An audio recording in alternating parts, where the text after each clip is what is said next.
escrimeuses et escrimeurs, bienvenue dans cette deuxième fois aux réponses. Découvrons sans plus attendre la question du jour. Comment aborder un assaut contre un adversaire gaucher? Dans cette vidéo, nous vous proposons d'étendre cette question aux deux latéralités existantes au lieu de se limiter au seul gaucher. Nous tenterons donc de mener une réflexion sur les éléments à prendre en compte dans un assaut contre vos différents adversaires en fonction de vos latéralités respectives. Cette réflexion s'articulera dans un premier temps autour de la dimension psychologique des problèmes rencontrés dans ce type d'assaut. Puis, nous nous concentrerons davantage sur les variations dans les paramètres de combat liés aux latéralités des deux combattants. Nous terminerons alors cette vidéo par quelques conseils spécifiques à chacune des trois armes. Pour cela, nous nous placerons du point de vue de la team droitier et de la team gaucher. Vous êtes prêts? C'est parti! Ah, les gauchers. On en a tous rencontré et on a tous galéré face à eux. Mais au fond, qu'est-ce qui nous pose vraiment problème au juste? Bon alors Romain, ce match s'est passé comment? C'est compliqué, je sais pas, c'est un gaucher et je sais pas quoi faire contre les gauchers. Et c'est quoi le problème en fait? C'est inversé et c'est insupportable à tirer parce que c'est complètement inversé par rapport au droitier et ça glisse beaucoup aussi. Ça a été un peu compliqué, la pointe a beaucoup glissé et les gauchers on n'en pense pas beaucoup donc j'ai pas tellement l'habitude de jouer contre, en vrai c'est compliqué. Ah ah, on sent donc de vraies difficultés, mais pas facile de mettre des mots sur l'origine du problème. Demandons à des tireurs plus expérimentés ce qu'ils en pensent. Pour beaucoup au départ c'est souvent un problème lié à un manque d'habitude en fait. Les droitiers rencontrent pas très souvent des gauchers, et l'inverse n'est pas vrai. Les gauchers passent leur temps à rencontrer les droitiers. Et c'est tellement vrai que même quand un gaucher rencontre un autre gaucher, même là il manque complètement d'habitude. D'accord. On tient donc un premier élément de réponse assez simple. Quelle que soit notre latéralité, on n'a pas l'habitude d'affronter un gaucher. C'est donc ce manque d'habitude qu'il va falloir régler dans un premier temps. Et pour cela, il n'y a que l'entraînement et la confrontation qui payent. Comme le dit l'adage, c'est en forgeant qu'on devient forgeron. Mais peut-on vraiment résumer les problèmes à une dimension psychologique? N'y a-t-il pas d'autres éléments à prendre en compte? Le maître d'armes aura peut-être de quoi éclairer notre lanterne. Alors si, en effet, il y a bien d'autres éléments. Quand on tire face à un adversaire de même main, il y a une certaine distance entre nos deux épaules armées. Dans le cas de notre illustration, nous l'appellerons la distance d'attaque. Alors maintenant, si on change la main de l'un des tireurs, qui passe donc de main opposée, on voit que cette distance varie. Et maintenant, faisons un peu de géométrie. Nous pouvons donc remarquer que la distance qui sépare un droitier d'un gaucher s'apparente à la longueur du rectangle. A contrario, si on prend deux droitiers ou deux gauchers, cette distance s'apparente plutôt à la diagonale du même rectangle. En conclusion, on voit que la distance qui sépare un droitier d'un gaucher est plus courte que la distance qui sépare deux tireurs d'une même main. Et avec ce premier élément en poche, on a un premier indice. On adapte sa distance. Yes, les gauchers n'ont plus de secret. Attends. S'il n'y avait que ça, ce serait trop simple. On n'a toujours pas parlé de la proximité des lames. La proximité quoi? Alors, par proximité des lames, j'entends par là la distance qui sépare les deux armes quand les tireurs sont en garde.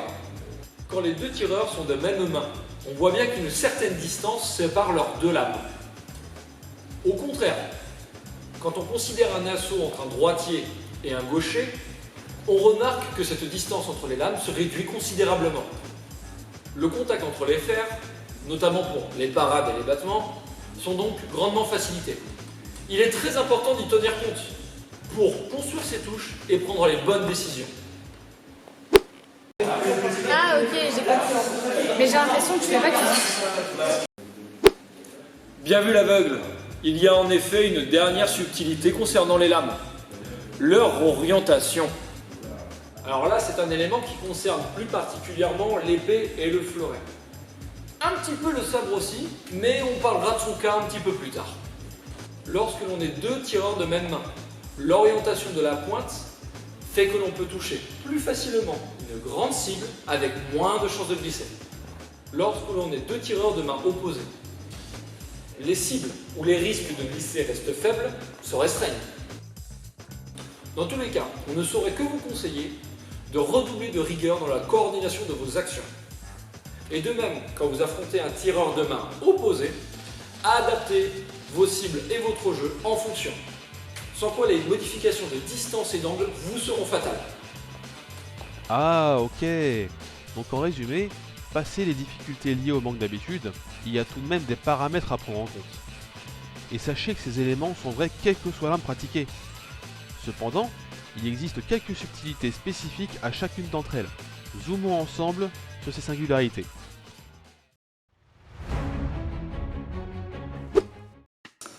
Et toi Stéphane, est-ce que tu aurais des conseils à donner pour les fleurettistes?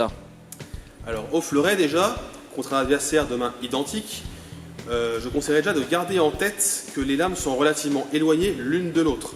Ce qui signifie que l'on a un accès plus direct à la cible par l'intérieur que par l'extérieur. Parti de là, les actions simples sont tout à fait viables si bien préparées et peuvent éventuellement ouvrir la voie au placement d'attaque composée. Quant au jeu offert, il reste viable mais exploitable par l'adversaire du fait de l'éloignement entre les lames. Je conseillerais donc de rechercher autant que possible la simplicité dans le jeu et de ne le complexifier que lorsque l'opposition nous y contraint. Maintenant, si tu affrontes un adversaire de main opposée à la tienne, c'est un petit peu l'inverse en fait. Ici, les lames sont nettement plus proches l'une de l'autre. On n'a donc pas vraiment d'accès direct à la cible, ni par l'intérieur, ni par l'extérieur. Les coups directs sont donc très difficiles à placer. On va avoir besoin de faire bouger la main adverse pour trouver une ouverture et permettre à la pointe de se frayer un chemin. J'aurais donc tendance à conseiller d'user et abuser des actions indirectes, voire composées. Autre solution, vous pouvez aussi utiliser la proximité des lames à votre avantage en utilisant les attaques offertes. Le contact est facile à trouver et c'est un excellent moyen d'ouvrir une ligne ou de faire bouger la main adverse. Autre solution, essayez de placer votre pointe à l'extérieur du bras armé de l'adversaire, quitte à excentrer un peu votre garde.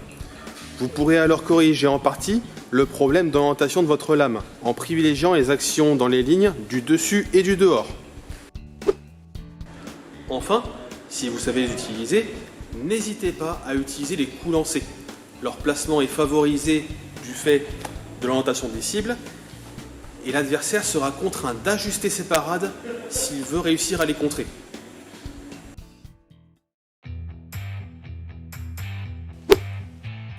Ah oui, il y a une spécificité quand même. C'est la gestion des avancées. Dans le cas de tireurs de même main, nos armes et nos avant-bras forment une diagonale entre les deux épaules armées. La coquille sert alors de bouclier en formant un tube de protection qui va protéger la main et l'avant-bras de la pointe adverse. Maintenant, dans le cas où les deux tireurs sont de main opposées, la nouvelle orientation de la pointe adverse rend mon tube de protection inopérant, découvrant donc l'extérieur de ma main armée. Et ça, il va pas oublier de l'utiliser. Première astuce, replacez votre main et votre arme pour les aligner avec l'arme adverse. Ce faisant, je replace mon bouclier devant la pointe adverse. Et donc je rétablis l'efficacité de mon tube de protection. Deuxièmement, à l'épée on a la chance de pouvoir toucher partout. Donc il ne faut surtout pas hésiter à venir toucher le bras armé ou l'épaule armée à la place du buste.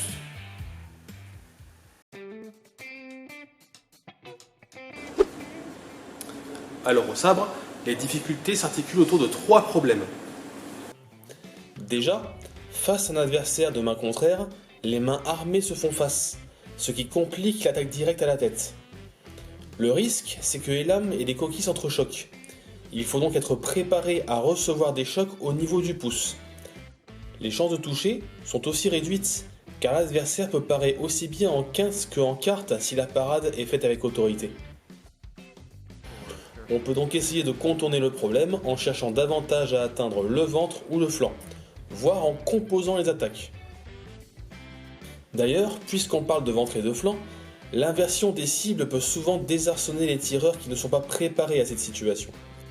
Prenez donc très tôt la bonne habitude de diversifier l'orientation de vos attaques.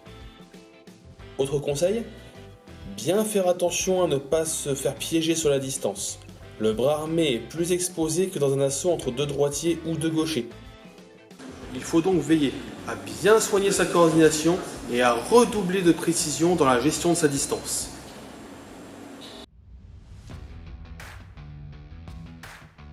Quand on affronte un tireur gaucher, nous sommes amenés à faire face à deux difficultés majeures. Le manque d'habitude et la capacité d'adaptation à de nouveaux paramètres de jeu. La bonne nouvelle, c'est que le manque d'habitude est voué à disparaître de lui-même avec le temps. Mais pour cela, il faut faire l'effort de se forger une expérience en s'y confrontant régulièrement. La capacité d'adaptation, quant à elle, est une qualité que tout escrimeur doit acquérir tôt ou tard. D'ailleurs, retenez que ce point dépasse largement le cadre des gauchers, car chaque escrimeur est unique. Il faut donc apprendre à développer votre sens de l'observation et votre esprit d'analyse. Vous pourrez alors identifier des variations de paramètres et renforcer votre compréhension du jeu. Ce sera tout pour cette vidéo. Nous espérons qu'elle vous sera utile dans vos prochains combats. N'hésitez pas à nous faire part de vos éventuelles questions ou commentaires. Nous remercions nos jeunes acteurs pour leur participation au tournage. Un petit bêtisier est d'ailleurs dans les tuyaux pour l'été. Il ne me reste plus qu'à vous souhaiter une bonne journée, de bonnes vacances et surtout, à bientôt sur les pistes!